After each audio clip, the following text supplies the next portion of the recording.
Valorização salarial, melhores condições de trabalho, respeito e mais investimento na educação. São reivindicações que há muito tempo mobilizam os professores em todo o Brasil. Em São Paulo, várias entidades buscam promover a valorização dos profissionais do magistério. O deputado Carlos Gianazzi, do PSOL, trouxe representantes de uma dessas instituições para discutir o tema no Em Discussão Convida. Acompanhe. Nós vamos aprofundar o debate sobre a valorização do magistério em várias cidades, em vários municípios do interior de São Paulo. E para debater esse importante tema, nós estamos aqui com duas convidadas que são fundamentais para esse debate. Eu estou aqui com a professora Marisa Misael e com a professora Fabiana Ferreira. Elas são diretoras da Associação dos Profissionais da Educação e da Cultura de São Roque e região. E tem feito um trabalho muito importante de conquistas, de resistência e de luta em defesa, sobretudo, do magistério, não só de São Roque, mas de vários municípios da região. Muito obrigado pela presença de vocês, Marisa e Fabiana.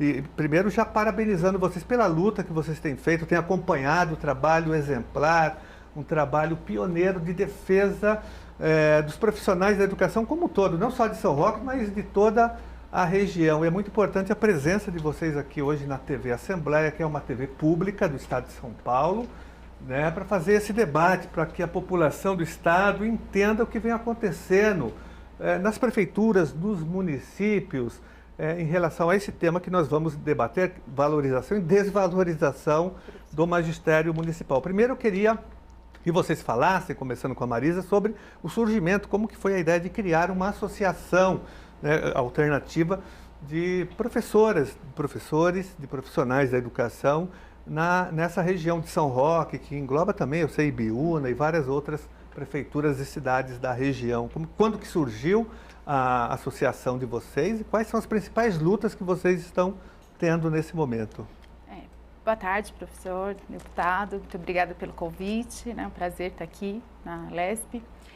A associação surgiu de uma necessidade de nos sentirmos representados, de termos voz, né? Mediante a situação de calamidade que a educação pública ela vem sofrendo, né, ao longo dos anos. Então, na verdade, no primeiro momento a gente surgiu como um movimento Expressão Educação. Não tínhamos uma documentação que desse legitimidade a uma representatividade, então nós fizemos vários movimentos, idas no 7 de setembro de preto, para chamar a atenção do poder público, para um debate, para uma discussão, por conta de leis não cumpridas, questão de reajuste salarial, valorização mesmo do magistério, número de salas lotadas. E aí, conforme nós fomos incorporando a associação, né, uma procura, maior representatividade, as pessoas se identificando com o movimento, houve a necessidade de legitimar através da associação mesmo, né, fundar a associação, que surgiu em 2014 oficialmente, né? Antes éramos o Movimento Expressão Educação, e aí com o passar do tempo a gente vem acrescentando, né, no estatuto outras bases de atuação, porque como virou uma referência de luta em São Roque, outros municípios acabaram nos procurando e a gente acabou apoiando, atendendo esse professor e houve também a necessidade de regulamentar na base da associação esses municípios para atuar. Então a história realmente foi pela necessidade de ter uma voz, né, de ser um porta-voz da categoria do magistério. Fabiana, quais são as principais lutas da associação hoje? Inúmeras, né? Quero agradecer também a oportunidade de estar aqui hoje. A associação, ela tem um trabalho árduo, né? Principalmente na atual conjuntura política em que vivemos, né? Onde os direitos do trabalhador cada vez mais, né, vem sido retirado. E a gente tem um trabalho muito incisivo, desde as questões pontuais, né? Como a atribuição de aula, que muitas vezes os professores nos procuram com dúvidas, auxílio, perseguições muitas vezes que eles sofrem e que eles nos chamam e a gente disponibiliza toda uma assessoria jurídica para auxiliar esse professor, né? A questão do reajuste mesmo salarial, né? A gente pede e clama por isso para que cumpra-se o piso. Então, são essas questões mais tanto as pontuais como as gerais, né, que a gente acaba atuando. Os professores, eles nos procuram, e o diferencial da associação, o que faz com que cada vez mais pessoas de outros municípios venham pedir socorro, é porque nós atuamos assim, desde do pequeno problema até aquela problemática que muitas vezes eles não veem uma solução e eles acabam nos procurando e a gente presta esse auxílio. Você falou de atribuição de aulas, que é um problema gravíssimo, né? Sim, sim. Lá e aqui também na rede estadual nós estamos acompanhando aqui o caos que está no processo de atribuição de aulas. O governo estadual, no ano passado, publicou uma portaria que depois foi praticamente revogada pela Justiça, que tumultuou todo o processo de atribuição, e agora esse processo continua tumultuado por conta da injustiça cometida contra os professores categoria O, mas aqui nós temos alguns sindicatos, né, e ferramentas oficiais defendendo os professores. Mas no caso de vocês é mais difícil, eu sei, porque lá vocês atuam não só em São Roque, mas também em outros municípios. E essa questão da atribuição é gravíssima, né? Porque prejudica muito a vida dos professores. Ela é grave e, para entender de atribuição, tem de estar dentro da educação, tem de vivenciar a educação. Então, muitas vezes, o professor ele sentia-se desprotegido, desamparado, por conta de que depender de uma instituição, por exemplo, que desconhece toda a problemática dentro da educação, e aí você vai recorrer a essa instituição, você acaba tendo de explicar algo que acabam não entendendo por não vivenciar. Então, o nosso diferencial realmente é esse. O professor chegava, nós estamos na sala de aula, né? Pisamos no chão de giz, porque nós somos voluntárias, nós estamos atuando em sala de aula, então a gente conhece toda a problemática dessa situação. Então, quando o professor vem nos procurar com essas questões, né, a portaria de atribuição que sai todo ano, que muitos municípios, inclusive, não discute antes de ser homologada. Então, o professor ele chega, de repente, com um documento e que já está lá homologado e que não há mais o que se fazer. E aí o professor ele acaba sofrendo e muitos que reclamam são perseguidos. Eu vou voltar nesse tema de perseguição que é importante, mas eu queria, Marisa, falar antes da questão do piso nacional salarial, que teve um pequeno reajuste agora, me parece que vai para R$ 2.886. É um valor muito baixo, porque é isso por 40 horas semanais, é um piso insignificante, né, do ponto de vista do trabalho que o magistério realiza hoje na rede pública. Então, é pouco. Mas nesses municípios que vocês estão atuando, esse piso é respeitado ou o piso anterior? Como que é essa questão salarial? Na verdade, a questão salarial ela é bem duvidosa, porque assim, por exemplo, o São Roque cumpre o piso, né? Então, por cumprir o piso e estar relativamente acima do piso, né, existe aquela discussão, aumentou o piso nacional, então não tem nem a necessidade de cumprir, eu não tenho que reajustar. Espera aí, o piso ele é calculado sobre o VVA, sobre o valor venal do aluno, sobre o Fundeb. Então, se eu estou acima do piso, mas aquele aluno ele tem um valor no ano anterior, que vai ser a base de cálculo pela portaria do MEC, né? Então, por que eu não vou valorizar o meu professor? Porque ele já está acima do piso, mas vai chegar um dado momento que esse professor não vai estar acima do piso, porque caminha-se para ascensão e declínio, né? Eu não estou valorizando, e diante daquela condição de vida do professor que já se acostumou com aquele salário reajuste de tudo, que a gente sabe que, infelizmente, se coloca lá um valor, se não me engano, é 4,10, né, que o governo federal deu, mas a gente vê o gás de cozinha, o preço do aluguel, o preço dos imóveis, então tá tudo muito mais caro do que o reajuste que é apresentado para contexto nacional. Então, o piso em São Roque, a gente tem o cumprimento do piso, mas a discussão é o reajuste dos 12,84% que eles não entendem que tem que cumprir. O que não é verdade, porque nós consultamos vários advogados e não é essa forma que eles interpretam, né? A lei ela tem que ser aplicada, porque senão eu acabo distinguindo o professor. Eu vou dar um aumento para ele, para esse aqui não, porque ele já está. Quer dizer, não tem isonomia, fere a isonomia. Mairim já não se cumpre o piso, né? Vai precisar adequar, fazer adequação e cumprir o piso nacional. E Biúna, eu não vou saber te responder do piso, porque Biúna tem alguns abonos, questão de transporte, que é adicional local de exercício, mas não é salário. Seria bonificação. Apesar então, que a lei seria do piso diz que não pode ter abono nem nada. Tem no que ser piso, o valor no salário. fechado, né? Isso. Então, mesmo que se chegue como São Paulo fez agora, porque o Estado de São Paulo Deu até bônus, não paga né? o piso Não nacional paga. salarial. Então, o governo, para dar uma maquiada, ele deu um abono agora, mas na verdade Não pode ser não abono. pode, né, pela lei federal. Mas enfim, Ibiúna também parece que vivia uma situação semelhante, não é? Ibiúna eu não tenho certeza do piso. Eu sei que as condições lá, salários atrasados, salas superlotadas. Tem salas em bairros distantes do centro que são... que você não acredita, são a construção cheia de cobertinho, puxadinho, não que não tenha em São Roque, tem também, tá? A escola que eu trabalho mesmo tá carente, periferia carente de reforma. Tem muitas escolas precarizadas. Isso, tá bem precarizado, né? Então, a necessidade de infraestrutura na escola, porque a valorização ela não é só em termos de salário, né? A condição de trabalho que você oferta para esse profissional é a condição de aula para esse aluno. Porque o aluno, para ele também levar a um ambiente de aprendizagem, ele tem que ter um ambiente acolhedor, que o receba, que ele tenha espaço, que ele tenha motivação. É uma escola que vira uma escola de puxadinho, que acaba fechando a minha escola em São Roque. A gente não tem mais laboratório de ciências, não tem laboratório de artes, porque não houve um planejamento, não houve um estudo. A região cresceu com loteamentos, tá? Já existe até, se não me engano, áreas conurbadas. E não tem, aluga-se um sítio. A minha escola ela se divide com um sítio.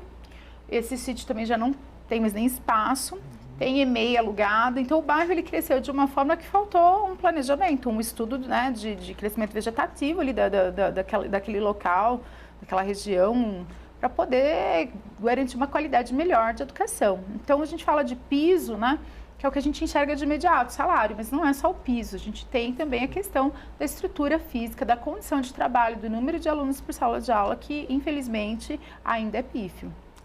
Mas voltando à questão salarial, Fabiana, tem uma questão que eu tenho acompanhado lá com vocês têm denunciado e atuado muito, que é a questão do atraso dos pagamentos em alguns municípios, que não estão pagando em dia, não pagaram o 13º, não é isso? Sim.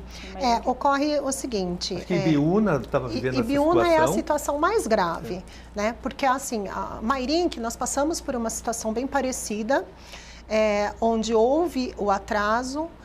De acordo com a lei, né, porque lá nós somos seletistas, a gente sabe que até o 5º dia útil do mês. Porém, criou-se um hábito, né, eu estou há 18, 19 anos já no município, e sempre o funcionário público, o professor, recebeu no último dia do mês, no dia 31, no dia 30, né, o vale no dia 15. Então, o trabalhador ele organizou toda a sua vida de modo a cumprir com as suas despesas, com as suas contas, no dia 30 e no dia 15. Aí, de repente, chega e você vai até o banco e o seu salário não está lá, sem um aviso, sem um informativo da prefeitura. E isso foi, assim, deixando o professor cada vez mais revoltado, não só o professor, o funcionário público, né? Porque todo o funcionalismo foi afetado pelo atraso. Todo o funcionalismo, sim. E sempre, depois de que a associação intervinha, né, entrava... Fizemos vários movimentos Fizemos lá, né? vários movimentos, aí emitia-se uma nota dizendo que ia pagar em tal dia, mas sempre depois que a associação, que tivesse uma manifestação da associação. Nós precisamos fazer a reunião após o horário de Sim. aula, para poder, a gente virou assim, Mairink, uma situação muito grave, porque só está se pagando, quando a gente faz a pressão, todos os vencimentos de Mairink desde dezembro, né, final de novembro para dezembro, que previa-se... A partir de outubro já começou... Começou aquela situação de que se aproximava a data do vencimento, dos vencimentos, já havia essa questão de o funcionário não ter a certeza, ou caía e não tinha o pagamento. Aí a gente fazia a movimentação, fizemos alguns atos, reunião na Câmara, montamos uma comissão, né, de educação, fizemos uma parceria com o sindicato de lá que validou a comissão, né? E tivemos alguns movimentos. Só que antes dessa comissão, nós que fizemos documentações que levasse ao prefeito a pagar. Inclusive, a gente teve até uma matéria com a TV Tem, que filmou protocolizando o documento, o ofício, mas respostas de ofício nós não temos. Parece que o cumprimento da lei federal, né, de acesso à transparência é de desconhecimento dos jurídicos dos prefeitos da região, porque eles falam que a associação não tem obrigação de responder. Como que eu tenho obrigação de responder para um cidadão comum? Sim, tem a lei, né, de acesso à informação, a lei federal. Qualquer pessoa, qualquer associação tem o direito de requisitar as informações. Aí até fiz um comparativo, a gente esteve participando numa reunião agora na Câmara de Mairim, na Câmara de São Roque, né, e um vereador colocou isso em discussão. Eu falei para ele, olha, até falta com a isonomia, porque vocês não atendem um ofício da Associação Comercial, Associação de Bairros, quer dizer, por que a nossa associação não há o interesse em responder um ofício? Então, é feio, né? É feio, falta de educação, falta de ética e falta de cumprimento da lei. Então, fica aí o apelo aos senhores prefeitos, São Roque, Mairim, Biúna, que respondam, porque, além de tudo, é o direito ao acesso à informação, né? Sem dúvida nenhuma. Um outro tema também que eu queria conversar com vocês é sobre a questão da gestão democrática da escola pública, que é um princípio constitucional garantido pela Constituição, pela LDB, pelo Plano Nacional de Educação, pelo Plano Estadual de Educação. Toda a nossa legislação educacional tem como princípio básico a gestão democrática da escola pública, do ensino público, né? E eu sei que tem muitos casos de autoritarismo, de falta de participação, não há estímulo para a participação. Queria saber como que é a situação lá de vocês nesse tema. Não só dentro das escolas, em relação às secretarias de educação, mas também em relação à participação de vocês, sobretudo, nos conselhos do Fundeb e em outros conselhos das cidades que vocês atuam. Tem o Conselho de Saúde, de Educação, de merenda. Como que é para vocês esse tema? Assim, começando lá de dentro da escola, por exemplo, né? A gente tem o conselho, né, dentro da escola, né? A gente tem uma organização dentro da escola, onde a gente percebe que ainda, por exemplo, nas reuniões de diretores, o diretor refere-se à escola como a minha escola, né? A gente tem muito disso para lá. São minhas professoras, minha escola. E não é, a escola é de todos, a escola é do povo. E aí, na hora de montar um conselho da APM, vai o fulano, vai o ciclano, vai aquela merendeira que já tem o filho na escola, que vai participar, e fica aquilo tudo muito fechado, né? E o diretor acaba aqui escolhendo a dedo, e então fica uma coisa meio complicada. A gente vê que a gestão democrática não está ocorrendo. A gente tem muita dificuldade, por exemplo, com indisciplina de aluno, com alunos que muitas vezes agridem os professores, e aí a parte documental deixa muito a desejar, porque chama-se um conselho para discutir o que vai fazer com esse aluno, vamos conversar, né? Quer dizer, são atitudes que não devem ser tomadas por uma pessoa apenas. Chama-se um conselho, já que tem.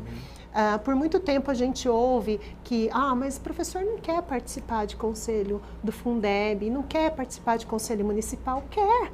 Este ano mesmo, foi uma polêmica muito grande, com direito até à denúncia no Ministério Público, né, onde eu estava como presidente do Fundeb e eu exigi que fosse feita uma eleição democrática, onde tinha-se, pelo menos, né, um representante de cada escola para participar. E primeiro não conseguimos, né, porque os gestores dentro da escola acabavam que não compartilhavam, não multiplicavam as informações, né, não passavam para os professores, até que em contato com o secretário, com o diretor de departamento de educação, eu consegui fazer uma eleição democrática, onde nós tivemos um grande número de professores, né, que queriam se candidatar. Então, é um trabalho de formiguinha, um trabalho de conscientização, não só do professor, mas também do gestor, né? O gestor, ele tem também de se conscientizar que ele está lá, ele é um instrumento do povo, ele é um instrumento dos professores, dos alunos, né? Não é a minha escola, os meus alunos. Exatamente, o diretor não é o dono da escola. O que não, né? Hoje. É o gestor, eu sou diretor de escola também. Assim como eu não sou dona da minha sala, exatamente. A nossa sala de aula, então a gente não é precisa escola, usar mais o nós, né? A questão da gestão democrática, né? O diretor, ele assume esse papel de diretor. ele esquece da gestão democrática do ensino. Ele não entende o que é ser gestor, ele não consegue diferenciar o que é dirigir e o que é gestão. Então, o que é gestão, né? Você compartilhar as decisões, elas são coletivas, né? De um colegiado. E o diretor, ele ainda é unilateral, é muito focado no eu. Minha escola, meu grupo, as minhas ações, e as minhas decisões, e acaba sentindo-se que a escola ela se perde com isso, porque muitos gestores, né? Concurso público não quer dizer que a pessoa ela é o melhor. Ela estava num bom dia. Muitos, sim, realmente estudam, são capazes. Outros também, tantos estudam. Mas não significa que será um bom gestor, isso, o fato de passar no concurso público. O conhecimento técnico, né? Por isso que é importante a participação do conselho de escola, né? Exatamente, porque o conhecimento erudito é uma coisa que a gente pode estar absorvendo, mas a prática ela é diferente do conhecimento. Então, a necessidade do gestor estar compartilhando as decisões, ela é muito latente em todos os municípios. Tá? Em São Roque, a gente, como a Fabiana falou, a gente tem essa questão do diretor ele estar muito focado na pessoa dele e o conselho é para assinar. O conselho é a merendeira que, mas eu tenho dificuldade de achar pessoas. Tem dificuldade de achar pessoas porque as reuniões são sempre em horário de aula. Nunca é pós o horário de aula. Facilitar, né, a participação. Facilitar a participação da comunidade. Exatamente. Né? Então, você coloca lá a reunião de pais. Outra coisa que eu acho absurda, e assim, eu acho absurdo até com o meu colega professor, porque eu já recebi crítica de colega. Eu acho que a reunião de pais ela tem que ser noturna. Negocia-se o HTPC do professor, negocia-se a hora extra, mas ela tem que ser noturna, porque aquele pai, 10 horas da manhã, mas é a vida do seu filho, tem o direito a uma escapadinha. Tá, mas a gente sabe que, principalmente no contexto atual, os patrões não deixam para dar uma escapadinha para ir ver a vida do filho. Então, assim, tudo para facilitar a minha vida. E, às vezes, o pensar no outro, ele fica esquecido. Então, essa gestão democrática, ela é falha na escola, ela é falha na questão nós em São Roque, nós somos retrógrados, nós não temos nem secretaria de educação. O organograma da prefeitura é o organograma dos mais ultrapassados possíveis. Não é departamento? É departamento. Ainda? Nós temos o diretor, ainda, em pleno século XXI, nós temos uma prefeitura com departamento. Então, assim, os documentos é vergonhoso. Vai para o diretor de educação, que dá um parecer atrás, nas costas, que vai para finanças, que dá um parecer nas costas. Vai para jurídico. Vai para o jurídico. Então, o documento que para você ter uma resposta breve, uma coisa simples, vai tramitar por todos os departamentos para chegar na pessoa, para poder ter uma resposta. Então, assim, é muito ultrapassado. Então, essa gestão, falta, até o gestor municipal, né, fazer uma audiência pública, ele está convocando uma audiência pública agora para o plano diretor. Olha que importância o plano diretor, 2 horas da tarde. 2 horas, quem vai 2 horas da tarde assistir uma audiência pública? Os cargos comissionados, né? Para dar o quórum, a lista que precisa. Então, eu estou divulgando, eu estou fazendo, eu até estou vendo amplamente divulgado, diferente de outras vezes.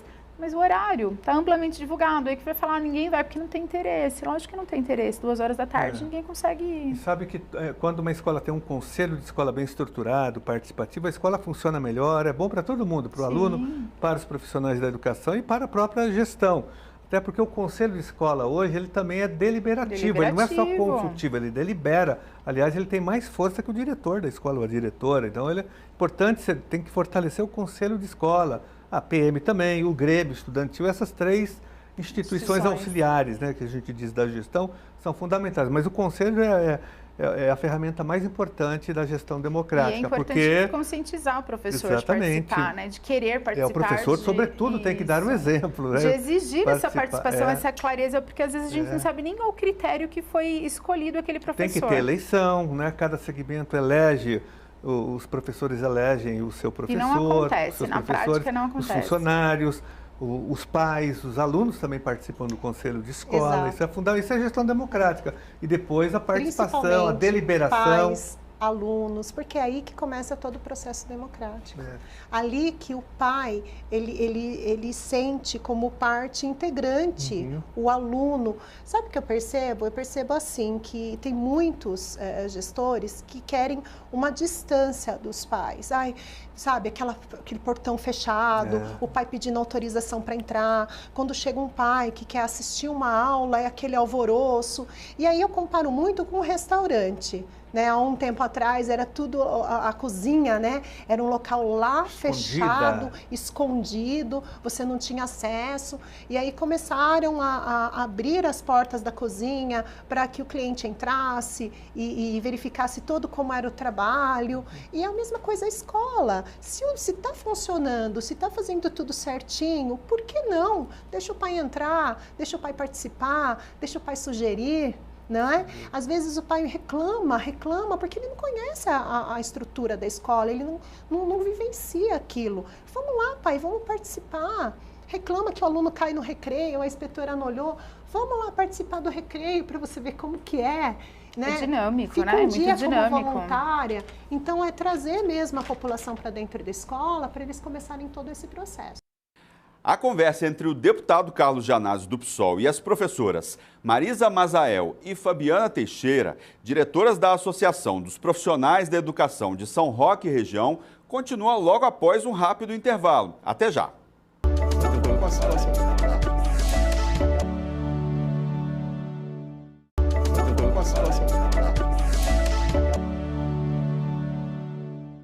Educação especial e inclusiva é um tema que domina as discussões entre os professores e, claro, também vai ser abordado nesta segunda parte do Em Discussão Convida com o deputado Carlos Janásio do PSOL. Estamos com a professora Fabiana, com a professora Marisa. Marisa, um outro tema importante que eu queria debater com vocês é a questão do assédio, das perseguições, né, que vem ocorrendo lá na região. Vários prefeitos, secretários de educação, tentando inibir a participação e a mobilização do magistério na defesa dos seus direitos básicos, na valorização profissional, na melhoria das condições de trabalho, na melhoria da qualidade de ensino. E eu sei que tem mobilização, mas também tem muito assédio e perseguição. E isso é um absurdo, até porque a legislação garante a participação. Nós temos a Constituição Federal, no seu artigo 5º, que garante a liberdade de expressão, de organização, né, de denúncia também. Qualquer pessoa, qualquer cidadão, qualquer cidadã, qualquer profissional. Hoje, inclusive, nós derrubamos, só para que vocês saibam, nós conseguimos aprovar aqui em 2009 um projeto de lei na Assembleia Legislativa retirando um inciso do Estatuto do Funcionalismo Público, e esse estatuto foi aprovado na época do regime militar, em 1968, que proibia os servidores de se manifestarem publicamente, de fazerem críticas públicas às autoridades constituídas e aos atos da administração. Nós já acabamos, nós aprovamos uma lei acabando com esse inciso do Estatuto, e porque ele não foi recepcionado pela Constituição Federal. Então, todo servidor público tem o direito, em todo o Brasil, de se manifestar, de falar, não pode, lógico, xingar, né? Claro, mas ele pode fazer crítica, sim, a um determinado ato administrativo que seja injusto, ao comportamento inadequado de um administrador público. É um direito garantido pela Constituição Federal. Mas eu sei, acompanho não só na região de vocês, mas em outras regiões, que no interior paulista isso é mais difícil, porque existe um coronelismo político.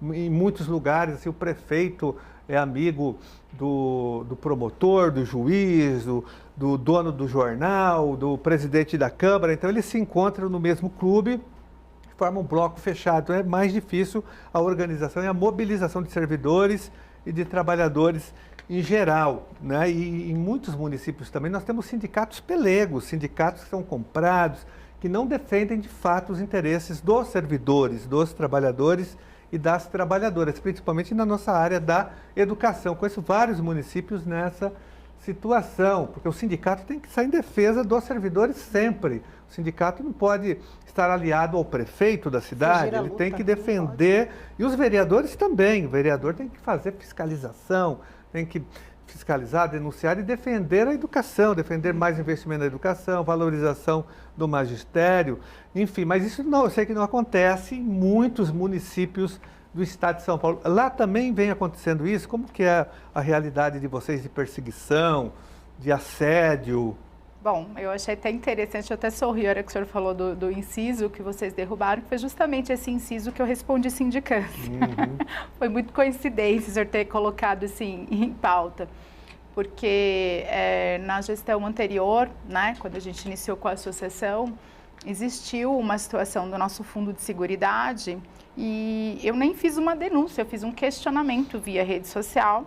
Eu gostaria de esclarecimentos quanto a 8 cheques do fundo do nosso fundo, né?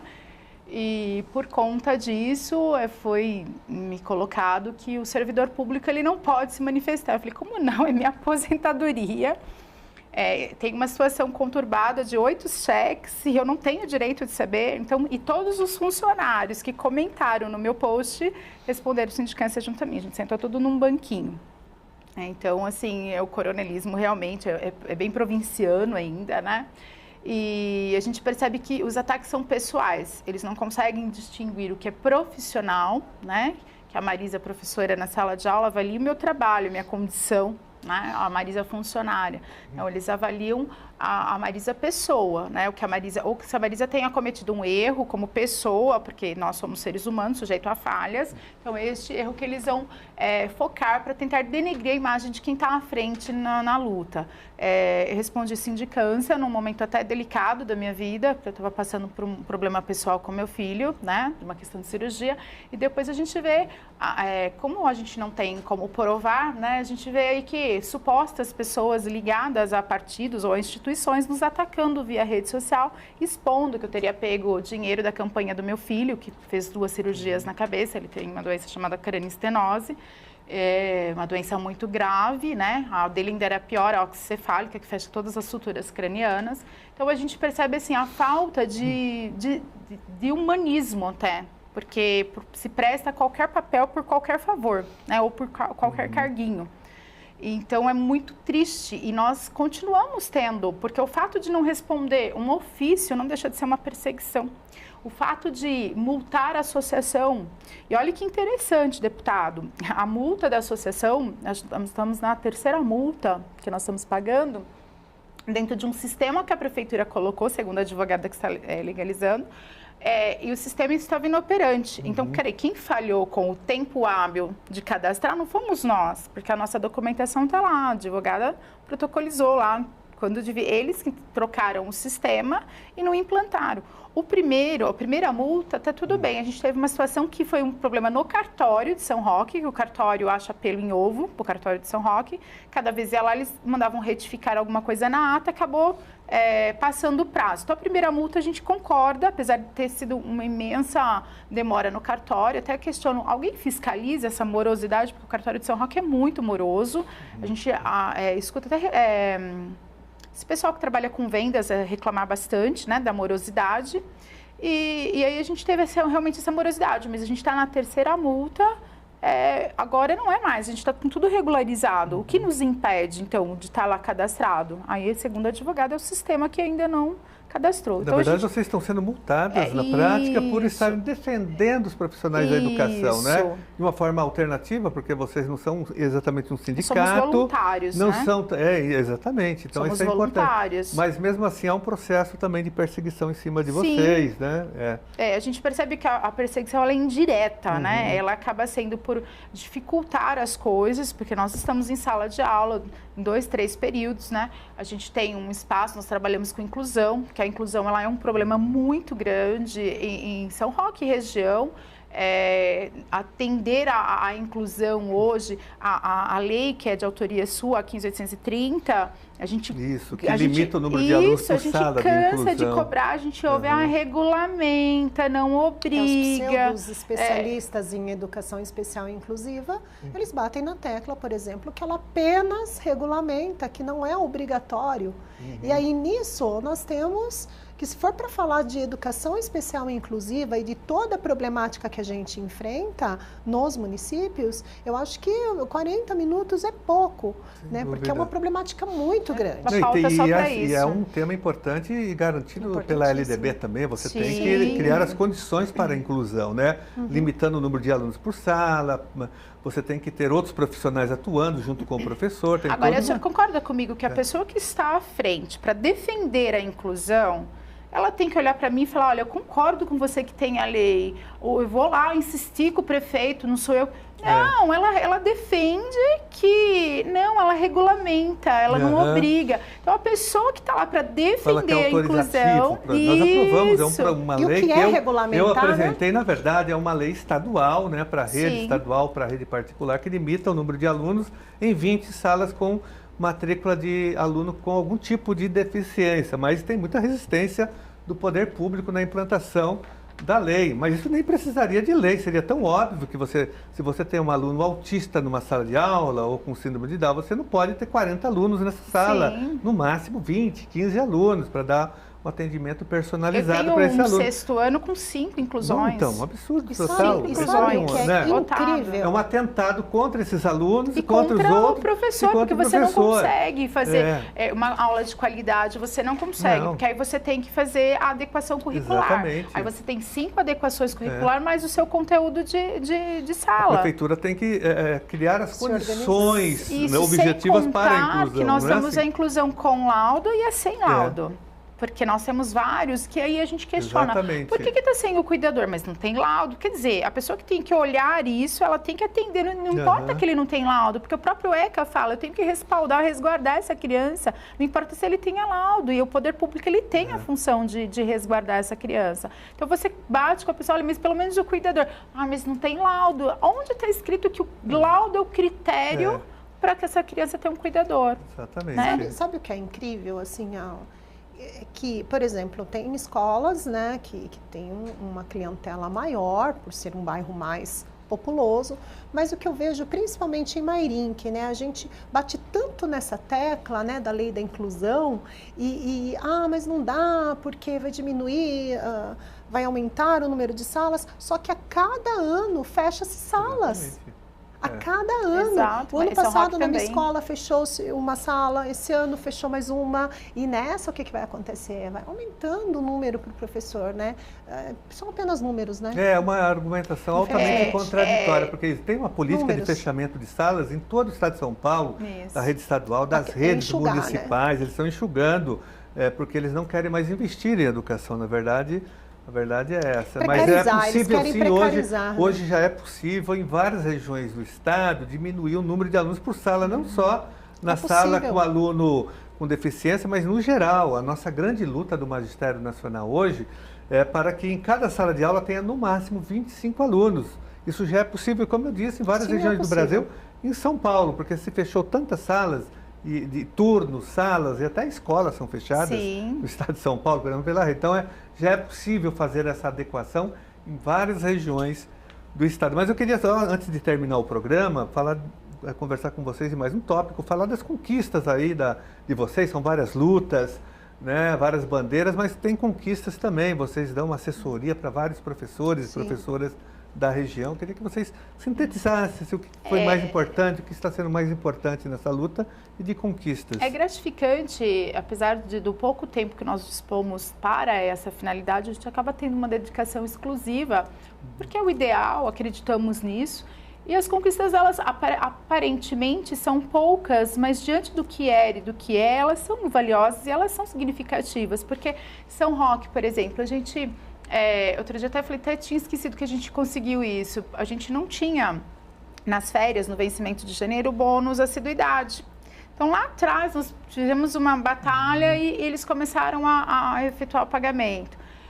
O ano passado, nós tivemos uma situação também que nós negociamos, através de um vereador, o pagamento da diferença da licença-prêmio na assiduidade. Eles fizeram um escalamento de pagamentos, de vencimentos, em 3 lotes, né? De A a F, o primeiro lote, não me lembro exatamente as letras dos funcionários, mas dividiram, entrando num acordo e se pagou. Claro que tem outras questões que nós vamos entrar agora via judicial, porque não há acordo, há um inchaço na folha, agora a gente percebe que, né, isso é geral, que em tempos de campanha para prefeito, né, agora vai se fechar com várias pessoas, mas a AP, ela tem uma história... a própria portaria mesmo, né? Ela vai agora para a escola, a portaria de atribuição, ela vai para a escola para os professores discutirem HTPC. Claro que ainda não é o ideal, né? Tem coisas que poderiam ter sido mudadas, tem erros ainda significativos na portaria, Outra situação que nós conseguimos, o trabalho ao sábado, eu acho essa uma conquista muito importante. Nós trabalhávamos ao sábado era obrigatório, convocação e não tinha nada para desconto. Então, hoje, você tem a opção de escolha de hora extra ou de descontar o dia, que o professor acaba optando, a maioria, por desconto de dia, porque é tanto longe da família que a gente opta por um dia para desconto. Então, esse trabalho ao sábado foi regulamentado pela portaria do calendário. Então, todo ano ele está previsto que o diretor que quer colocar a festa junina, colocar feira cultural, esse trabalho ao sábado. Inclusive, a gente essas pautas, a gente acaba sendo consultado. O Cotia está sempre procurando, até pedir ajuda para o senhor nas questões de Cotia. Então, a gente vem conseguindo, né? A portaria de calendário, a portaria de atribuição, tudo tem sido consultado nas escolas em São Roque antes de ir para atribuição, com falhas, com erros, não agradando ainda, mas de certa forma está tendo uma gestão um pouco mais democrática e participativa. Tá? E eu acho que o maior pleito conquistado até hoje pela associação é a nossa legitimidade. Então, hoje, dentro das escolas, a gente ouve diversos relatos onde ocorrem, né, algum tipo de ação que, enfim, o professor não está de acordo e ele vai discutir e há uma resistência ou do gestor, ou enfim, então eu vou procurar a associação, porque não, então a gente vai discutir, a gente vai conversar. Então, hoje, muitos dos problemas que chegavam até nós, tá parando ali. Porque o professor, ele fala, olha, então eu vou buscar, né? Porque antes era muito fácil, olha, então você vai buscar os seus direitos. E é interessante, e aí procurava as meninas da AP. Procurava determinada instituição que dizia representar, mas é aquilo que o senhor falou, né? Reunião a portas fechadas com o prefeito, com o secretário de educação, e acabava por morrer o assunto ali mesmo. Então, hoje, eu acho que a grande conquista da associação, não sei se você concorda, Marisa, é essa força que nós temos, né, e que cada vez mais outros municípios, né, estão vindo até nós por conta disso. Olha, nós já estamos praticamente encerrando o nosso programa, mas eu quero dizer, primeiro, parabenizar vocês mais uma vez por esse trabalho importante em defesa da educação, em defesa dos profissionais da educação e da cultura também, não só de São Roque, mas de toda a região que vocês vêm atuando, que é um trabalho, eu diria que missionário e heróico, porque, como vocês disseram, não há liberação, vocês estão em sala de aula, trabalhando o dia todo, lutando pela sobrevivência e, ao mesmo tempo, ajudando na defesa dos profissionais da educação, assessorando, lógico, muita dificuldade, porque não tem toda uma infraestrutura que outros sindicatos têm e outros organismos. Então, isso é algo muito importante, algo louvável que vocês estão fazendo, né? E dizer da representatividade, que é importante, mesmo em condições desfavoráveis, do ponto de vista de não ter liberação, por exemplo, de não ter desconto em folha de pagamento sindical, vocês têm uma representatividade altíssima. Eu mesmo já ouvi falar de vocês, de professoras que entram em contato com o nosso mandato, que atuam muito em municípios, falando da associação. Então, é o maior patrimônio de vocês, é a credibilidade, né? Está acima de carta sindical, de qualquer outro tipo de mecanismo. A representatividade vocês têm e ela só aumenta, não só em São Roque e na região. Parabéns mesmo pelo trabalho de vocês. Só queria que vocês deixassem um contato para as pessoas que queiram conhecer melhor o trabalho de vocês. Vocês têm uma página no Facebook, um site. Quer falar para a gente registrar aqui? É importante, né? O e-mail da associação é apsr2015@gmail.com. Tá? Então, entre em contato através do e-mail, a página no Facebook, APSR. Tem uma página, como é o nome da página? APSR, né? APSR. Isso. Acho que está até para chamar AP na Luta pela Educação, já jogou no Gmail, aparecem as matérias, as notícias. A gente tem também o Instagram, né, da associação, o grupo no Facebook, que a gente acaba colocando não só a questão da legislação, mas atividades, né, sugestões de atividades para início de aulas, voltas às aulas, atividades matemáticas, avaliação, que os professores gostam bastante, né? E a gente convida aí os professores a participar da luta, sair da zona de conforto, né? Vir para a rua, porque o lugar do professor, ele é na rua nós somos cidadãos críticos, conscientes do nosso papel na sociedade. Nós temos que transformar. A educação ela é transformadora, né? Então, é como uma borboleta aí, da fase da lagarta e alçando voos. Isso é o que a gente espera do professor. Que ele quebre esse medo, porque a gente, se não lutar, nós vamos estar sempre perseguidos. Então, a importância da união, né? Quem não luta por seus direitos não é digno deles. E a força da associação vem da participação, Isso, né? Vem da a participação mobilização. é o que fortalece a luta de vocês. O Em Discussão Convida fica por aqui. Se você quiser rever esse e outros programas da Rede Alesp, é só acessar o nosso canal no YouTube. Obrigado pela audiência e até o nosso próximo programa. Tchau!